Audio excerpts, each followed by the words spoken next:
I'm here. Okay, we'll do. There she is. Okay. So we've got all the finance committee member, present, either here or remotely present. So, we will jump right into today's agenda. First item is 2020-129. It is, triangle grading and paving concrete repair, request. And I believe is Terry going to enter the room? Yes. All right. Terry, Terry, how are you? Good, good, sir. Good. This is for the Oklahoma City Lake Dam concrete repairs. City's budget budget for concrete repairs at Sea Lake and Oklahoma Lake Dam and Spillway. Work consists of furnishing all labor, materials, tools, and equipment required to repair, install the repairs as shown on the drawing. Oklahoma and Sea Lake spillways are in need of minor concrete repair. We anticipate the contract time of 42 days once notice to proceed. We opened the bids on May 20th, 2020, and the bid was configured so that we took the lowest combined bid for the total project. The total concrete repair cost is $169,800. Public Service recommends approval of the contract and appropriate city official or employees to be authorized to execute all necessary documents to award the project to Triangle Grading and Paving in the amount of $169,800. We have all our dams are inspected yearly and outside of the, and that includes our stormwater. You want that we maintain. So Do they have to lower water levels substantially to accomplish this? Oak Hollow is easy to lower. Right. Sea Lake is not easy. So they'll probably do Oak Hollow first because we have the drains. Right. Right. And then we'll see what happens in City Lake. Of course, this is the time to do it in the summer when water levels are generally When it's not raining. down. Yes. Yeah, we don't. Except for that 3 inches we just got in the last 10 minutes? That's correct. All right. So any questions or comments on this request? Okay, then seeing that, I'm going to make a motion that the contract for Triangle Grading and Paving concrete repairs be approved. Second.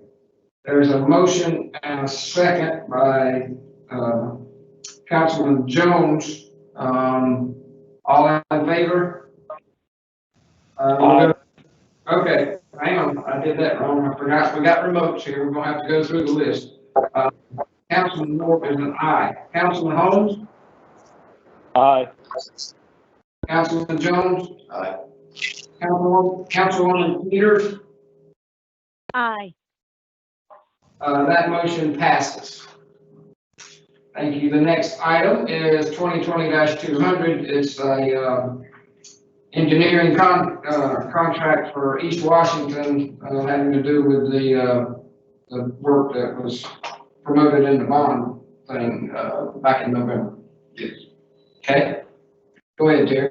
Yeah, this is for the water and sewer relocation design. That was not part of the original engineering consideration. So Public Service wants to contract with STV Engineering for the design of relocation of the water and sewer utility lines in conjunction with East Street realignment project. In 2019, the council awarded the contract to STV Engineering for professional service and design services associated with proposed relocation of a portion of Washington Street adjacent to the railroad. Over many years, the slope has experienced substantial erosion and has encroached on the southern edge of the road and strengthening the underlying subway. The water and sewer utility lines located in the East Washington realignment project are over 100 years old. The water lines are cast and constructed in 1902, and the sewer lines vitrified clay constructed in 1910. The estimated construction cost is about $1.2 million for water and sewer portion of the project. STV Engineering has approved on-call professional transportation planning and engineering services consultant for the city of High Point. Public Service recommends approval and asks council to award professional engineering services to STV Engineering in the amount of $97,362.85. We felt it was better that the same engineering company perform all aspects of this project. Do they have a expected start-stop time on this after all this work? I believe the start time is second quarter of next year. Okay. That's what I knew it was out there. Councilman Holmes and Councilwoman Peters, when the staff is speaking, can you hear them? Yes. Okay, great. Is there any discussion concerning this particular item? Yes, question. When you said that this was not considered in the original workup, is this additional monies, or is this still contained with the bond referendum money? Or is this something that the city's going to have to pay for additional, or are there funds available within the bond referendum money?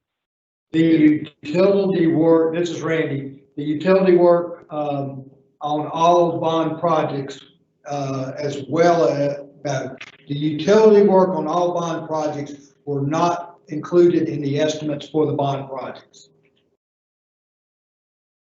Okay. So all this would be over and above whatever the estimates were for the actual construction of the bonds. Did we have multiple bidders for this portion of the work? Well, we don't take bids. This is just the engineering work. And so we don't take bids on it. They're pre-certified, and as being able to do the work. They're on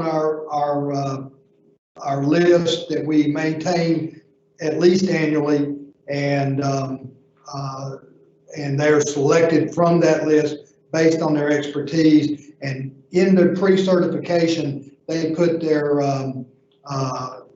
costs associated with providing their services in there. Well, I guess the reason I ask that is, from a competition standpoint, I know that there may be, with the market being what it is, an opportunity for us to find some cost savings on some of these consulting contracts.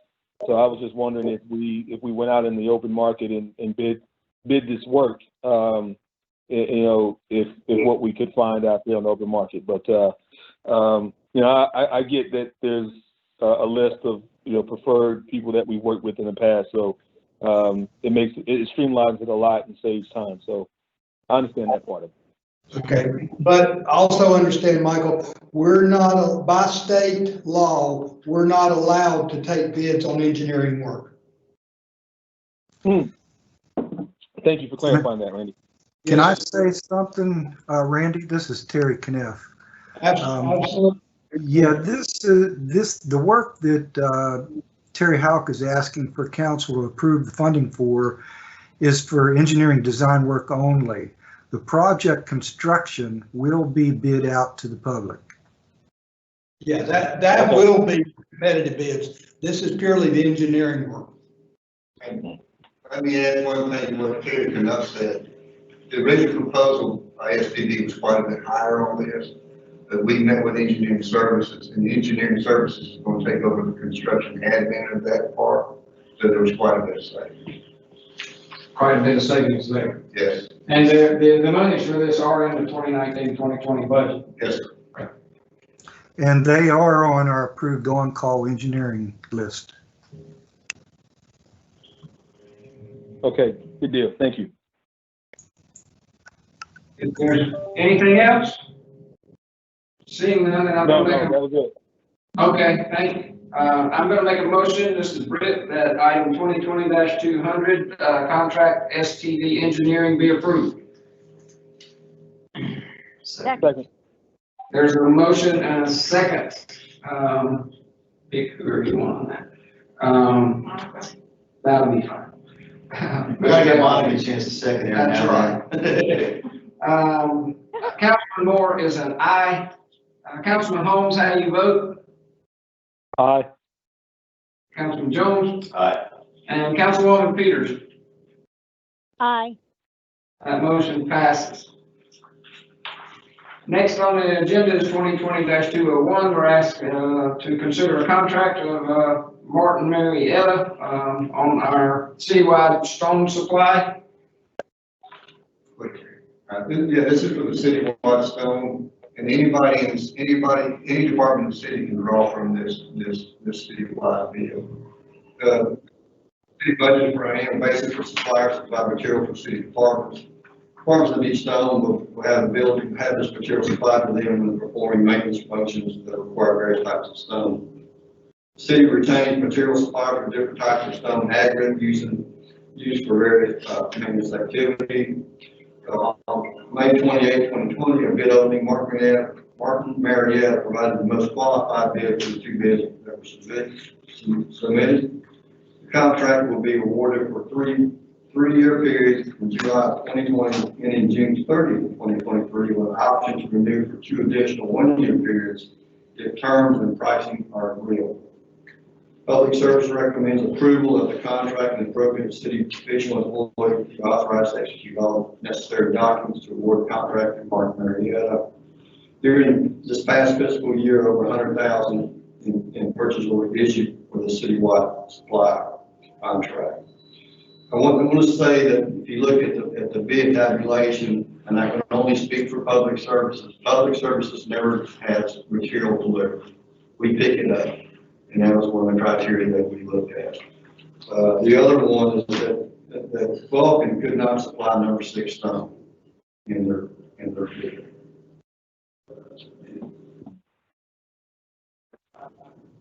Just out of curiosity, what's number 6 stone used for? You can use it for various different treatments. One of them can be a seal treatment on a road, depending on your setup, your tack setup that you're using there. But as Terry mentioned, another thing to point out here is there's no minimum riprap from Martin Marietta, so we can, with the stormwater aspect of it, we're constantly, shouldn't say constantly, but routinely having to replace or get more riprap for drainage features. So we can go up there and get as little or as much as we needed without a minimum charge or having to bring back an excessive amount and then having to take it complex. Any other comments or questions concerning this item? Seeing none, I'm going to make a motion that the contract under item 201 be awarded to Martin Marietta for citywide stone supplier. There's a motion and a second by Councilman Jones. Councilman Moore is an aye. Councilman Holmes? Aye. Councilman Jones? Aye. And Councilwoman Peters? Aye. That motion passes. Thank you. Next on the agenda is 2020-202, and it's a contract with Breeze Enterprises concerning our water sewer. Terry, you still on? Yeah, I'm here. Okay. Okay, yeah. This is annual scheduled maintenance and emergency repair contract for the city's existing water and sewer systems. And typical work under this contract would include point repairs, manhole reconstruction, hydrant repairs, main break repairs, replacement of deteriorated and collapsed lines, replacement of valves, and various other regular maintenance work. This is the second time that this contract was bid. The first time that it was bid, we only had one responsive bidder. And so the lowest bidder this time was Breeze Enterprises Incorporated. And they bid the contract for $650,725. And the engineering department and public services department recommends that council award contract Breeze Enterprises for that bid amount. And this is for 1 year? That's for this coming new year, after July 1st.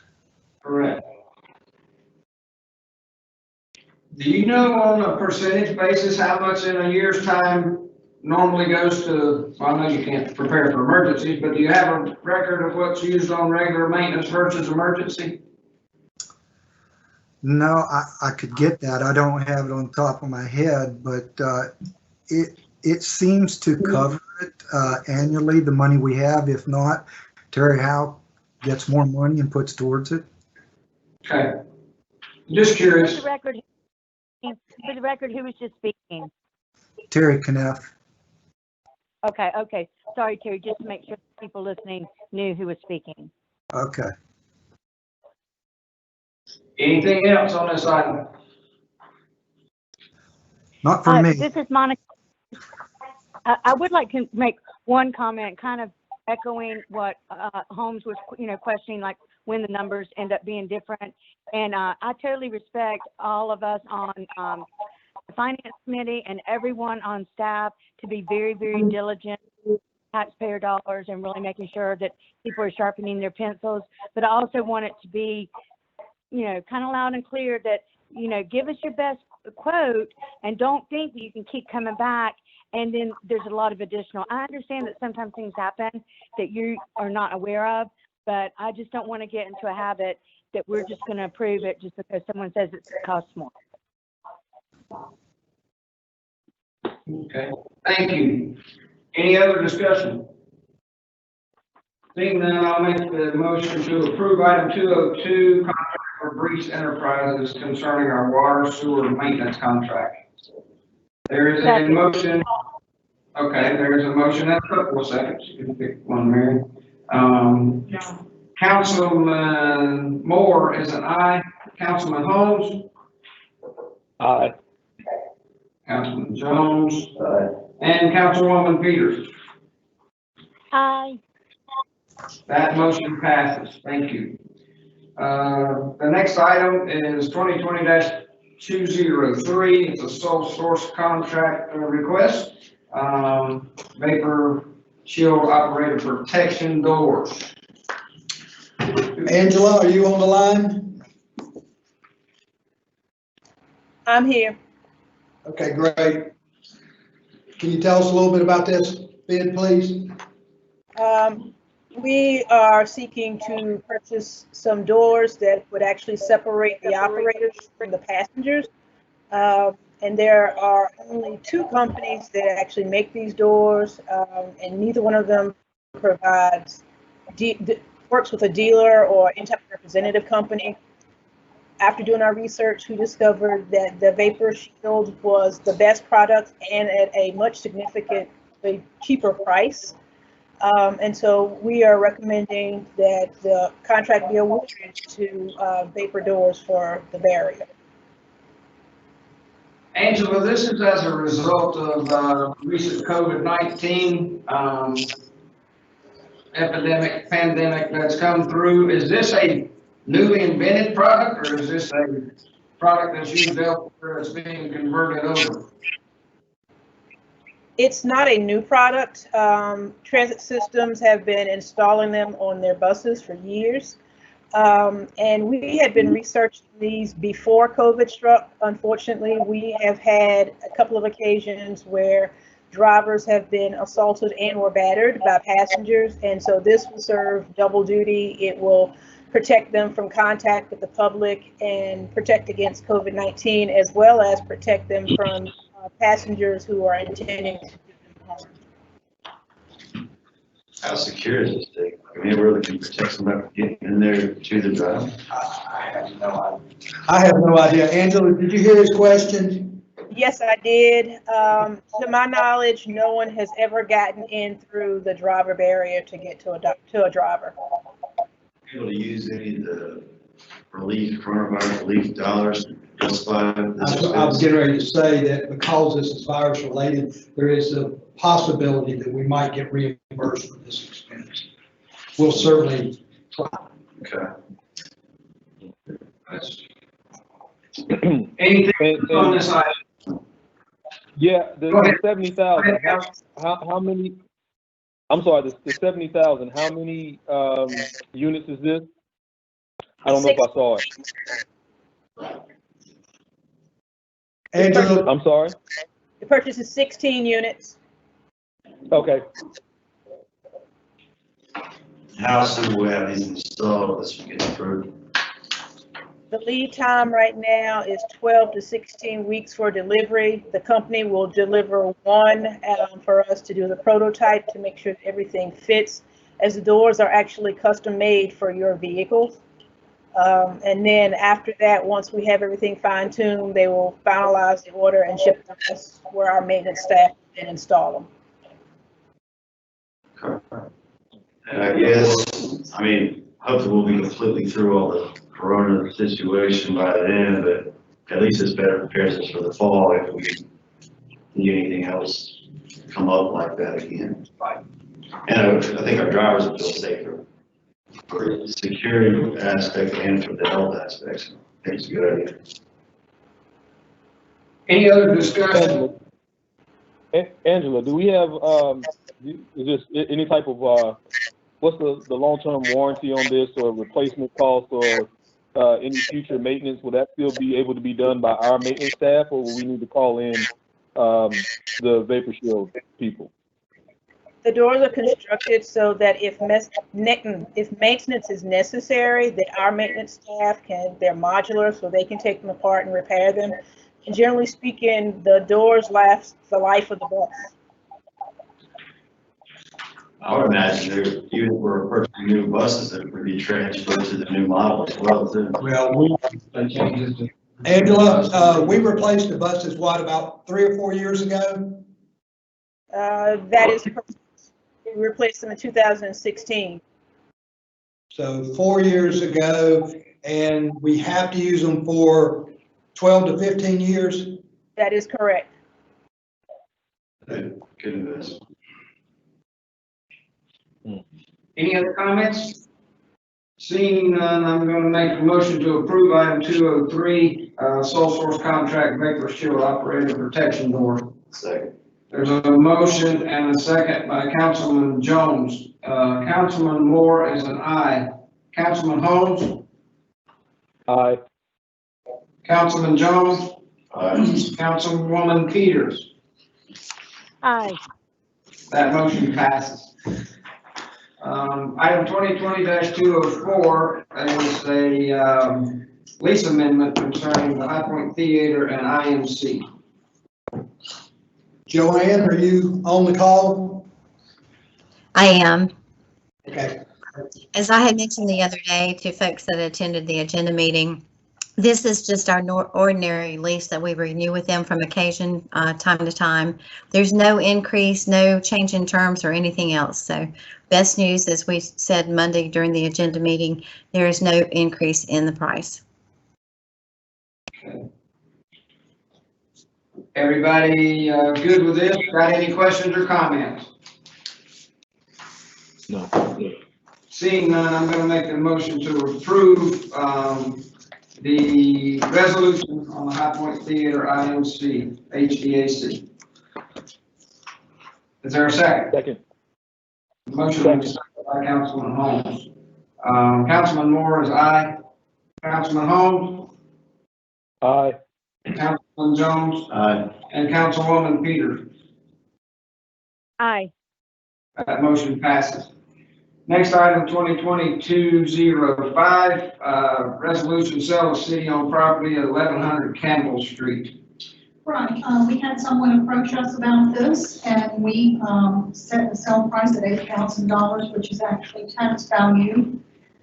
Randy had asked the question how much we had invested. It's about $3,700. Someone is supposed to build a house on this. We want more of this. Everybody good with this? Any questions or comments? And I'll make a motion that we approve item 205, sell of property at 1100 Campbell Street. Second. There's a motion and a second by Councilman Jones. Councilman Moore is an aye. Councilman Holmes? Aye. Councilman Jones? And Councilwoman Peters? Aye. That motion passes.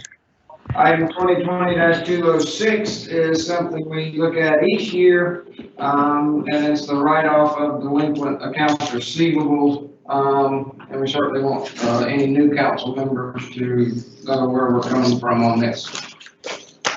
Who's here? Is Bobby, Yes, I'm here, Randy. So as Councilmember Moore just mentioned, these are two items we bring to council every year. State law allows the city to write off uncollectible accounts after 3 years. Approval of these items will authorize the finance department to write off uncollectible accounts from the fiscal year 2015, 2016 as they were on June 30, 2019. The city will still continue to make every effort to collect these balances when we can. This is just a mechanism to remove them from our balance sheet. The first item is miscellaneous receivables. This includes landfill fees of $12,353, return check fees of $634, permit fees of $450, and showroom license fees of $2,777 for a total of $16,214. Okay, thank you, Bobby. And I do think it's important to also mention that Hotpoint does a pretty good job on a percentage basis of working hard to recover, delinquents and things that fall behind. So, they work awfully hard on that. and I want to stress what Bobby said there in regards to, just because you officially write it off our books does not mean that our people don't still try to collect it. I'm not relieving anyone of their debt. Right. Any comments or discussion on this matter? And I make a motion we approve item 206 and authorize the write-off of delinquent miscellaneous accounts receivable. Is there a second? Second. Second. Thank you. There's a motion and a second by Councilwoman Peters. Councilman Moore is an aye. Councilman Holmes? Aye. Councilman Jones? Aye. Councilwoman Peters? Aye. That motion passes. Item 207, 2020-207, Kitty back authorized write-off of delinquent utilities account receivable. Bobby? Yeah, so this is very similar to the last item. We typically just show this separately, given its large amount and its purely utility nature. This $908,657 we're asking you to write off represents approximately 0.5% of all billings for the 2015-2016 year. That is consistent with what we're currently, our current collection rate as of 2019 at about 99.5%. Since 2002, when we began working with the Department of Revenue with the North Carolina Debt Set-Off Program, we've collected about $4.3 million of delinquent utility bills. This is in addition to other collection avenues, and there is a history of utility write-offs attached to the item for your reference.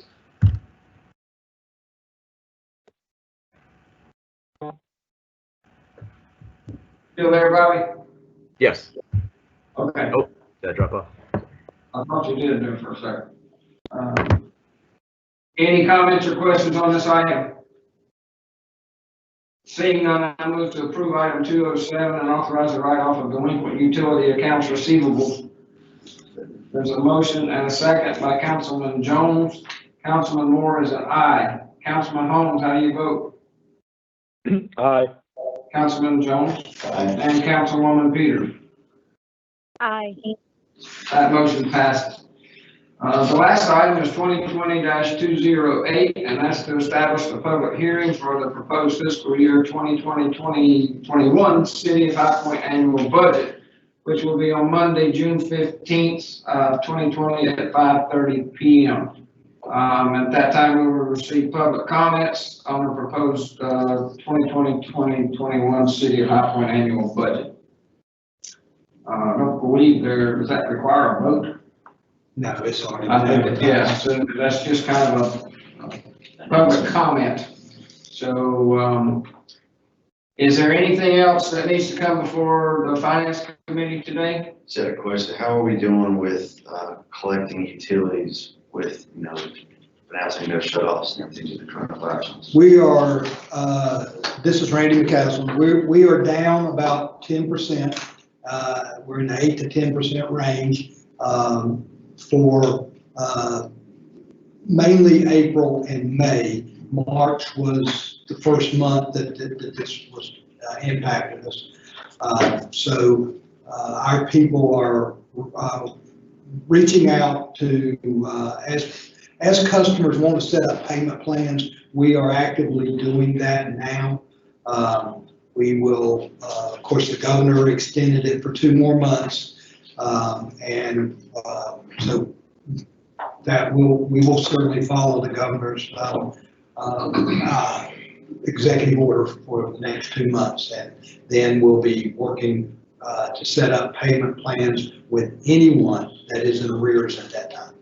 So would they resume with their normal monthly payments, but then have a payment plan for the past due balance? That's basically what's going to happen. Basically, anyone that's, if they were current, then they will, and they haven't been paying, then we'll set up they'll pay their normal monthly bill plus, the governor's suggestion is 6 months payment plan. So we'll set up a payment plan of 1/6 of whatever remaining balance they have.